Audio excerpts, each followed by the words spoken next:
they take news, situations, and everyday occurrences and show how one could or could not. Keeping it on the P for real. Gotta tune in to Yo, these ladies brothers. and gentlemen, TZ Vaughn Savage and Jay Lava is in the fucking building. Keep It P podcast.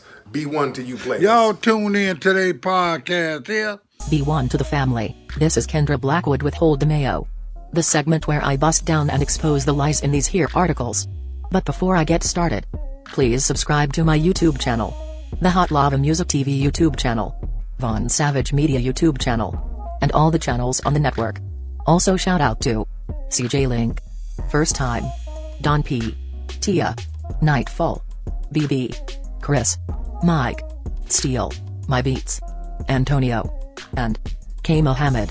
I know ya all rocking with me, so let's get it cracking. And what up, doe?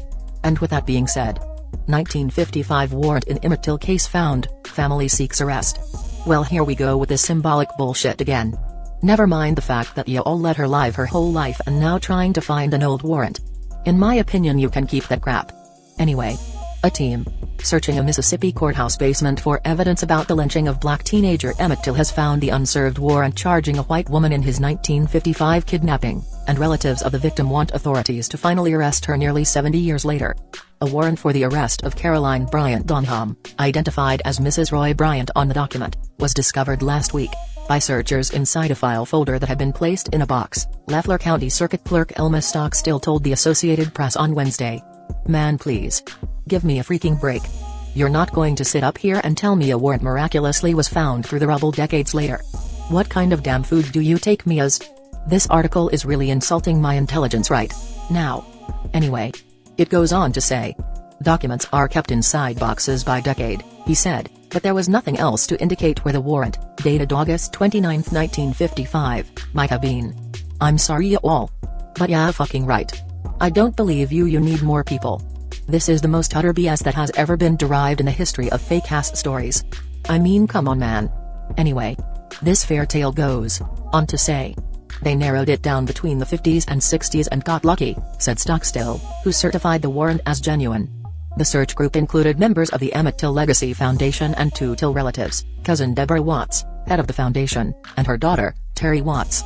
Relatives want authorities to use the warrant to arrest Donham, who at the time of the slaying was married to one of two white men tried and acquitted just weeks after Till was abducted from a relative's home, killed and dumped into a river. And I guess we couldn't get through this without the standard Negro trauma porn. It goes on to say, serve it and charge her, Terry Watts told the app in an interview. Keith Beecham, whose documentary film The Untold Story of Emmett Louis Till preceded a renewed Justice Department probe that ended without charges in 2007, was also part of the search. He said there's enough new evidence to prosecute Donham. Donham set off the case in August 1955 by accusing the 14-year-old Till of making improper advances at a family store in Money, Mississippi.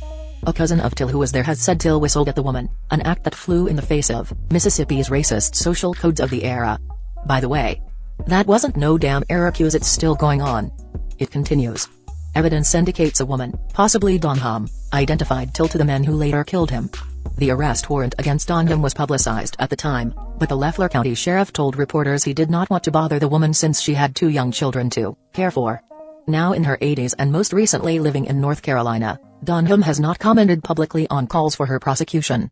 But Terry Watts said the Till family believes the warrant accusing Donham of kidnapping amounts to new evidence. Man. New evidence sue evidence. Take her to jail or shut the F up. Lastly, this is what the state of Mississippi needs to go ahead, she said. District Attorney Dwayne Richardson, whose office would prosecute a case, declined comment on the warrant but cited a December report about the Till case from the Justice Department, which said no prosecution was possible.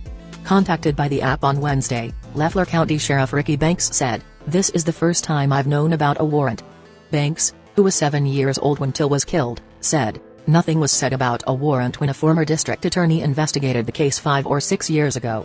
I will see if I can get a copy of the warrant and get with the DA and get their opinion on it," Banks said. If the warrant can still be served, Banks said, he would have to talk to law enforcement officers in the state where Donham resides.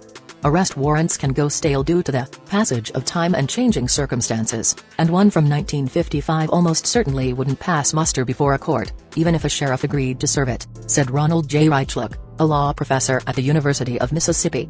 But combined with any new evidence, the original arrest warrant absolutely could be an important stepping stone toward establishing probable cause for a new prosecution. He said, "If you went in front of a judge you could say, once upon a time a judge determined there was probable cause, and much more information is available today," Reichlich said. Well, isn't that convenient? You don't say?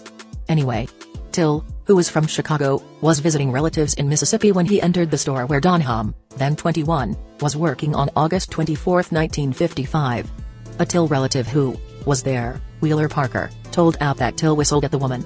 "And I say for the purposes of good old-fashioned white supremacy and anti-black racism's sake."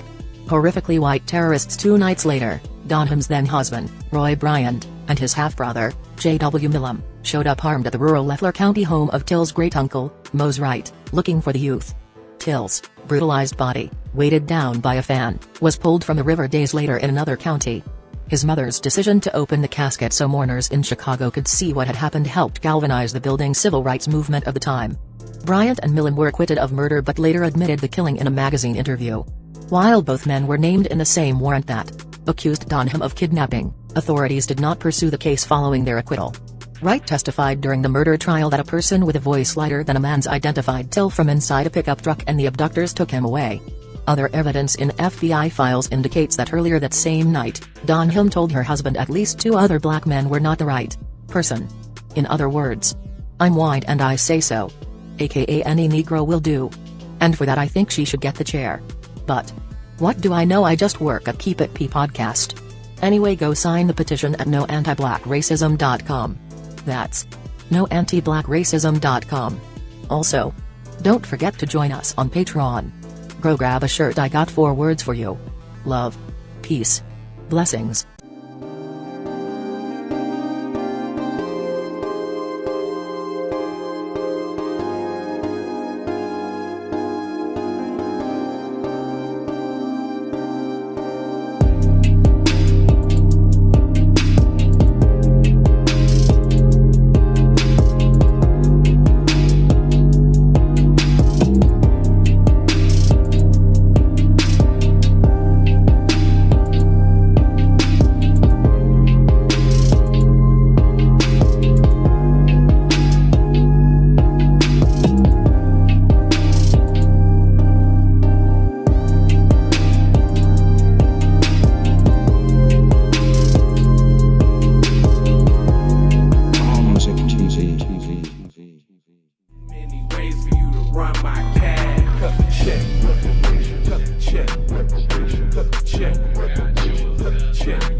Be careful for her love, she like. Hey Riri.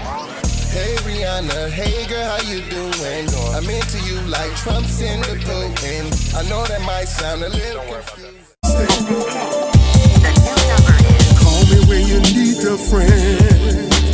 Call me when you need someone to come through with that loving baby, baby. I'll be the one to hit it from the back. You be pulling on my body, baby. There ain't no need to answer the phone, 'cause I got you where I need you, baby. Face down in the bed, and we can get it on.